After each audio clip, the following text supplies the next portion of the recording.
Well, good morning, guys, and welcome to the show. Today, we have the new Arc Audio X2 808 DSP amplifier. That's right, an X2 DSP, all built in. This is gonna be exciting. 8-channel amplifier with 12 channels of DSP, total of 800 watts. Let's get started, shall we?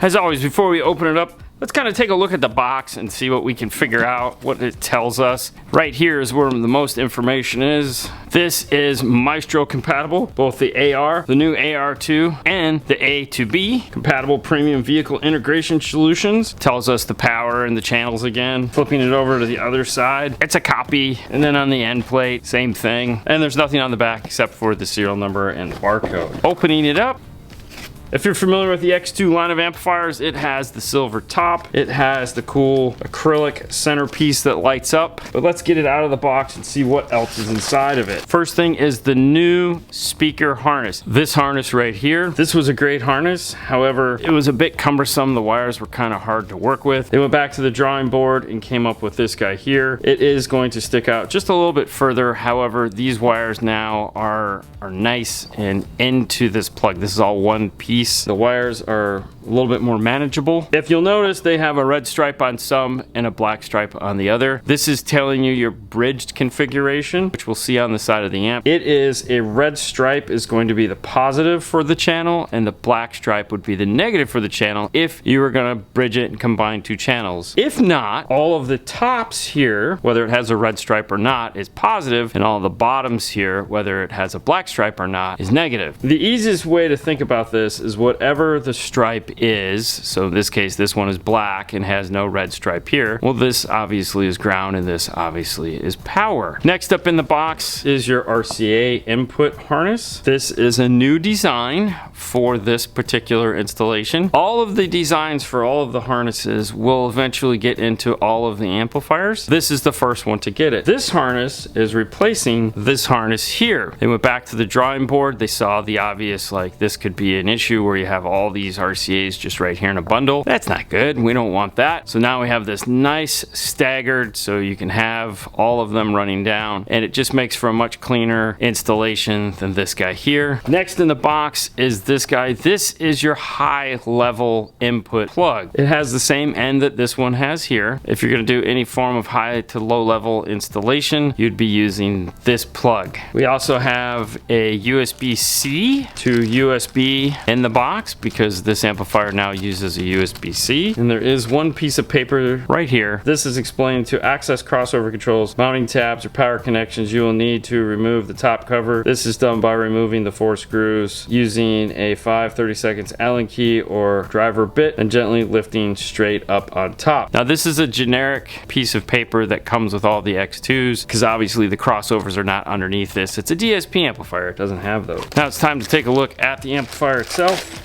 Now, for those of you that are new to the X2 and may have seen, let's say, a Blackbird, if we want to compare the two for size, the Blackbird is a little smaller than the X2.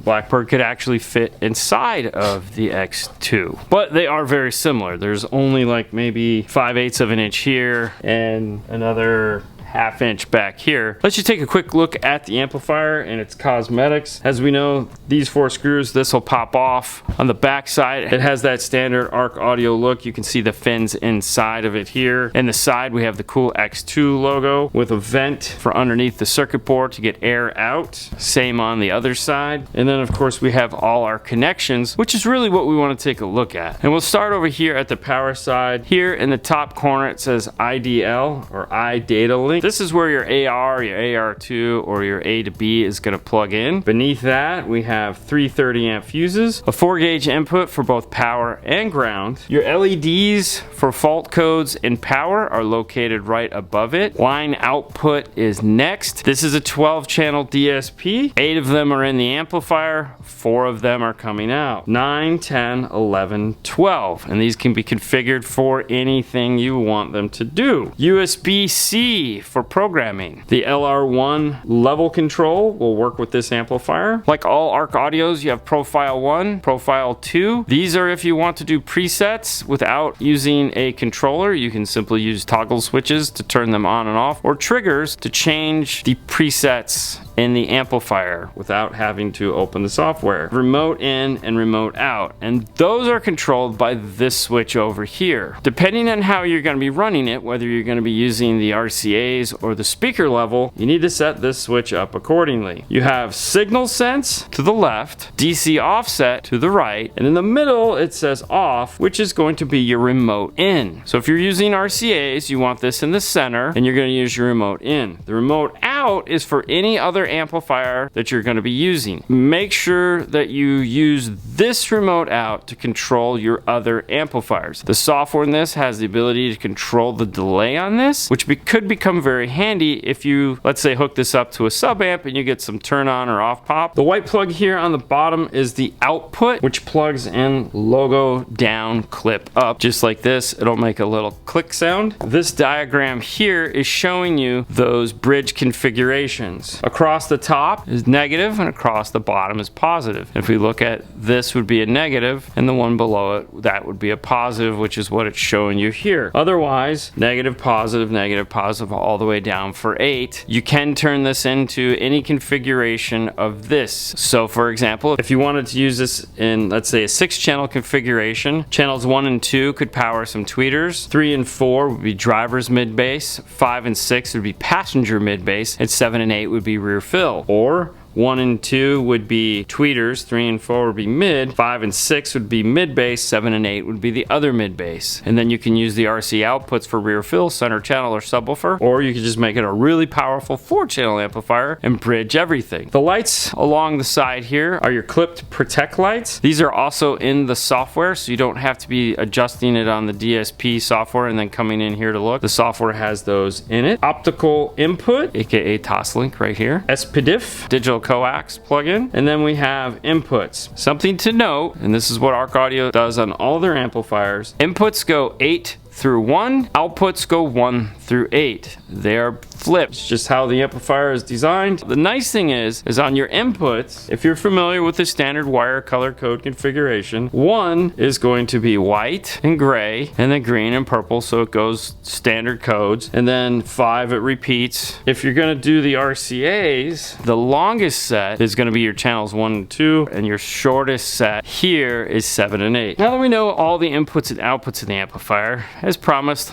let's take this off and take a look underneath. Now I'm a metric guy, and so this is a 2mm metric Allen key. Now the nice thing about this is that obviously we can rotate it any way we want. We can also remanufacture this and make our own. The LED is in the center, so we can put this like this, we can put it like this, put it like that. Slide this up and out of the way, and this exposes our amp. Now of course I know you want to see what's inside of it, so let's keep going.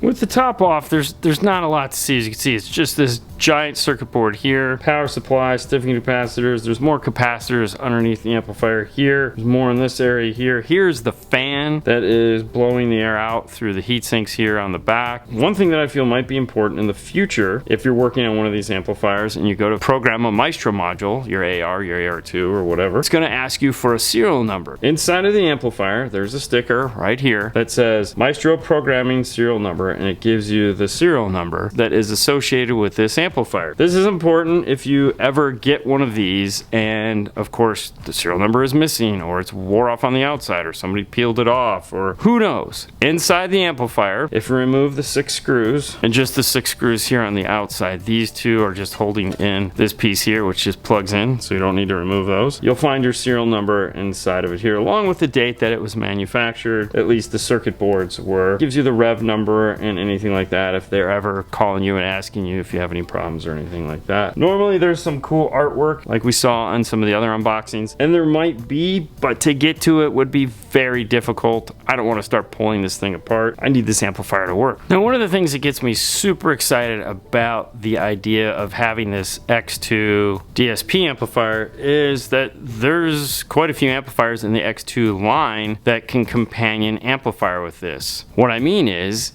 If we head over here to the website, we have smaller footprint amplifiers with the black tops. You have a 450 by 4, a 5-channel, a 650 times 1. That's pretty cool. And the silver tops, we have a 600 times 4, which is 150 times 4 at 2 ohm or 4 ohm.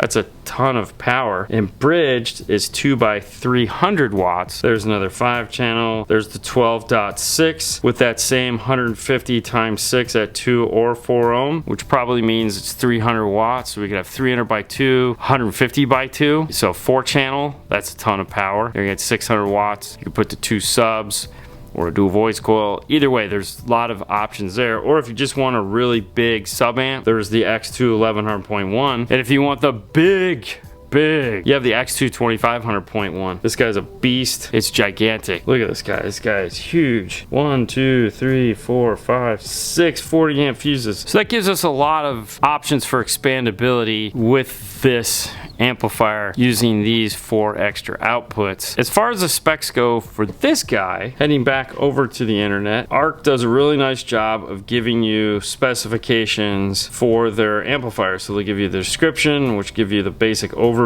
They'll give you the specifications, and you can also download the manual, which is very handy. Specification wise, they give you all of the specs, what type of chip they're using for their digital to analog converters. Everything that you need to know to geek out is here in the specifications. The one thing that everybody always asks, of course, is power. It's 8 by 50 watts at 4 ohm. It's 8 by 85 watts at 2 ohms. Yes, it is bridgeable to 4 by 170 watts. It is not bridgeable to 2 ohms, so don't do that. 4 ohms is perfectly cool. Along with your operating voltage is 8 to 17.1 volts. Balanced RCA or speaker level input. Input sensitivity is 0.5 to 32 volts, and then you can just kind of go down and all of it's there, so you can have a lot of fun and make sure this guy here will do what you need it to do. This is the ARC Audio X2 800.8 DSP amplifier. Check it out, arcaudio.com. That's all we got for you today. We hope you enjoyed this. If you would like a more in-depth of the DNA software that powers this, I will put a link in the description to where we had Brian Mitchell on. He went through it to show us some of the key features it has. You can also download it and play with it yourself at home. You don't have to have a DSP to do it. It has a full demo mode. I suggest doing that to check it out. But that's all we got for you today. You guys, thank you so much for watching as always, and you have a great night. We'll see you later next time. Bye.